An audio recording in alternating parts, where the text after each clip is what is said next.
Should you buy a house right now or sell a house? Can you buy a house right now or sell a house? And what is it going to look like for the rest of 2022 and into 2023? If you're looking to buy or sell now or in the near future, I've got tips for you that you're not going to want to miss. So let's get right to it. Let's do it. Hey, I'm John McCoy with Keller Williams Realty, Chattahoochee North, a realtor here in Atlanta and the metro Atlanta area.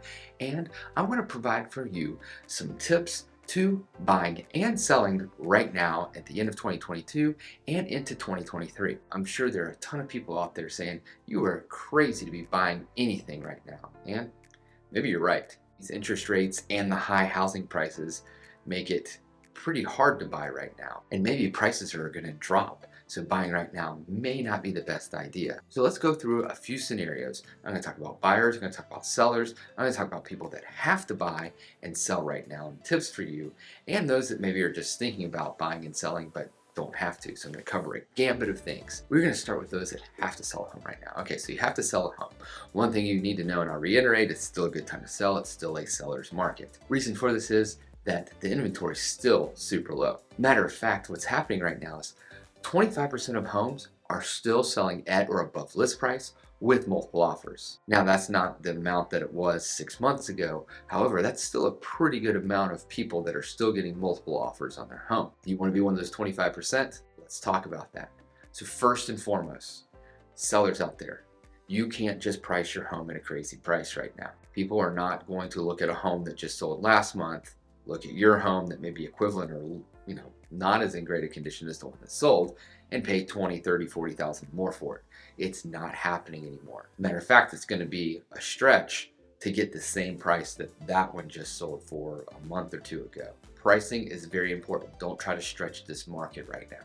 Next thing you need to know is your home needs to be in pristine condition. Meaning, if you have a roof that needs to be replaced, carpet, paint that needs to be done, an old HVAC system, dated kitchens or master bathrooms, I'm telling you, it is not just going to fly off the shelf, and you need to look at a price that's going to be lower. Buyers and their agents right now are sick and tired of the last 2 years where sellers were just punching them in the face, and so they are really fighting back now.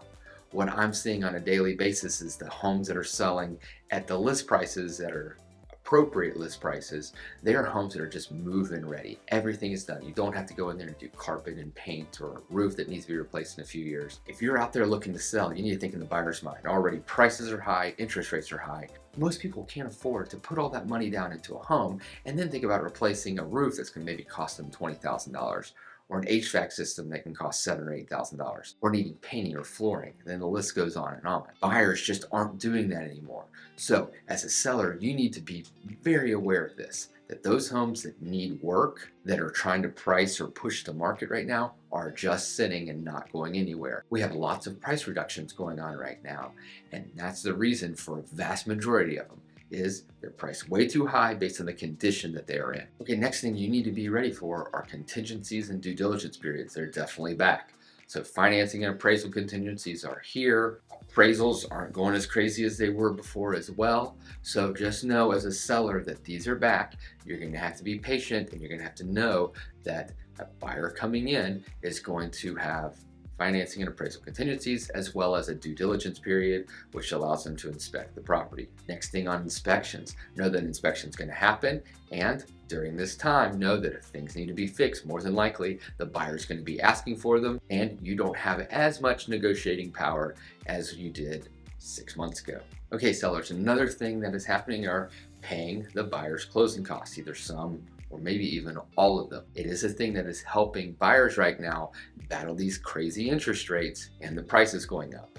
The other thing that's happening right now is helping the buyer buy down either points for their loan, so their loan amount's lower, or there's some loan types out right now that are temporary buy downs, which means for the first 2 years of the loan, you can buy down the rate by paying that interest up front, which helps the buyer have a lower payment for the first couple of years in the home, and sellers are allowed to pay for this. So these are some things that can help you if your home's just sitting there or you're about to put your home on the market, to market your home to entice buyers to come in to purchase your home and know that their payments may be a little bit lower than they're thinking. And lastly, if you're selling, of course, you need great marketing out there. Not just the agent that's just going to put on the MLS and wait. You got to have those fantastic pictures. I strongly suggest a virtual walkthrough, not just these things that people put out there as a virtual tour and it's just a slideshow of pictures. That's not a virtual tour. I'm talking about 360 pictures that are taken that you can feel like you're walking through a home for those people out there that are looking to purchase, that are relocating, that might not be here in the Atlanta area. And of course, you have to have video now for homes.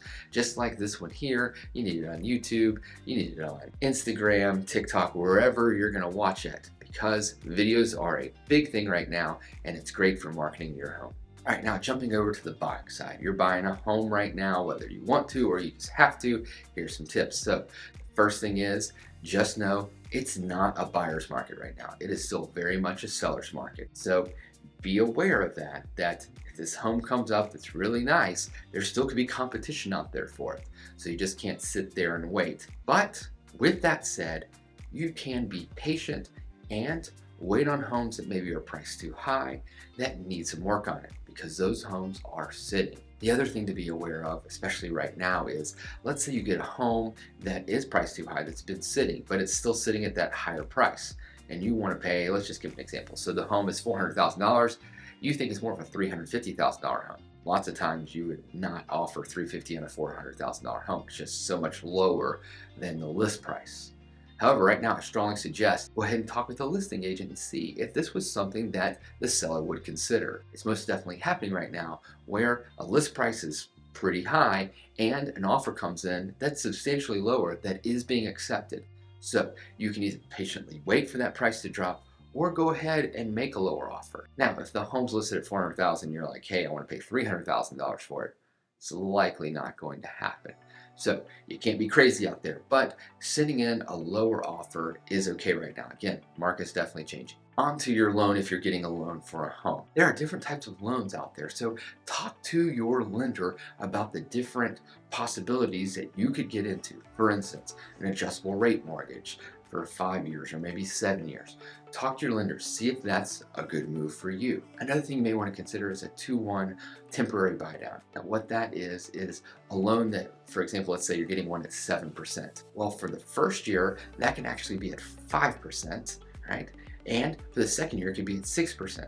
So for the first 2 years of your loan, you're actually paying less than you will for the rest of your loan. And a great thing is you can actually ask the seller to do this for you. You're not really saving anything in the long run. What's really happening here is you're actually putting down that interest up front to make your payments lower over the first 2 years. However, if you're getting the seller to do that, then it is saving you money as the buyer, as that extra interest is being paid by them up front. And then definitely consider right now paying for points to buy down your loan over the life of the loan. So if you're getting it at 7%, maybe you can get it at 6.85% or the like. So talk with your lender, talk to them about all these different scenarios and more. The lender is going to be super knowledgeable in these areas. If you have a great lender, they should run you through these scenarios. Very important thing for a buyer right now is to think long term. How long are you going to be in this home for? I would suggest you start thinking longer than 5 years.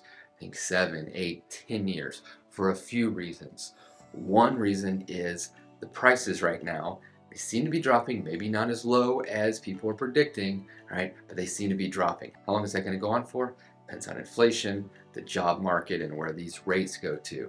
But think long term. The other thing for buyers, you may not be able to get as much house as you want based on the loan amount you can get and the monthly payments you want to make. So really crunch down into the numbers. Don't put yourself in a bad situation. Again, the economy's still pretty good right now. The job market still looks pretty good, but that inflation is hitting us hard. These rates are hitting us hard. So just be prepared and think more long term. And good news for buyers, as I stated before, is contingencies are back and so is due diligence. I can't emphasize enough of having a great inspector to look at everything in the home and get as many inspections as you can. Meaning, if they're going to offer some extra termite and pest inspections, make sure you get it. There's a thing called sewer scoping where if it's available, you can check out the septic system or the sewer to make sure there's no clogs and the like. So you want everything inspected, know as much as possible about the home. And when things are found in the inspection, if let's say there's some water intrusion or something, get specific professionals to come in and take a look at those still during your due diligence period. You want to know as much as possible about your home and the possible costs down the line to make a wise investment, and again, to save you heartache and headache down the line. You don't want to put all this money into a home with these higher rates and these higher mortgage payments to all of a sudden have some $20,000 problem pop up because you didn't want to take the time during the due diligence to get everything inspected to make sure you are getting into a home that you know as much about as possible. We've talked about both buyers and sellers, but what's happening in the market right now? Well, what we're seeing is two things, and I've talked about this for a while. We're seeing less buyers, but we are also seeing less sellers because people typically, when they sell a home, they got to go buy one. But a lot of people aren't moving right now because they have such a great rate on their current home, and as we know, rates have gone up. It just doesn't make financial sense for them right now to sell a home that they're in that works for them to buy another home that their rates are just so high at. So we have less sellers and less buyers. And while the competition is less, this low inventory is still keeping those home prices at a pretty high level. Yes, they are coming down some, but the market is not tanking here in Atlanta and the metro Atlanta area. Yes, again, we do have prices that have fallen, but not near as much as people are trying to make it seem out there. What you need to do is figure out, especially financially, what makes most sense to you. Is it renting? Is it waiting in the current home you're in? Talk to your financial advisors. If you're looking for some creative way to purchase a home right now, they're going to be knowledgeable in those areas. At the end of 2022 and 2023, it's just going to be more the like. Interest rates are probably going to tick up some more. Inflation's probably still going to be an issue going to 2023. I don't see home values falling that much unless something crazy happens in the job market, which isn't happening right now. But if all of a sudden people start losing jobs, then that could be an issue. But again, we still have a job surplus right now. I think there's still 10 million unfilled jobs out there. So what this all means for you is be patient, do your homework, do your research, and when it comes to buying and selling homes, find a great realtor that's ready to educate you. Make sure that they're ready to tell you, no, this isn't a wise purchase, if that's the case for you. Right? Use all the people that are knowledgeable in these areas to make a wise decision for you. Once again, I'm John McCoy, Atlanta's Real McCoy. If you're looking to buy, sell, or invest in Atlanta or the metro Atlanta area, give me a call, shoot me a text, send me an email. I'd be happy to help you. Drop a comment below. Thanks, and I'll see you next time.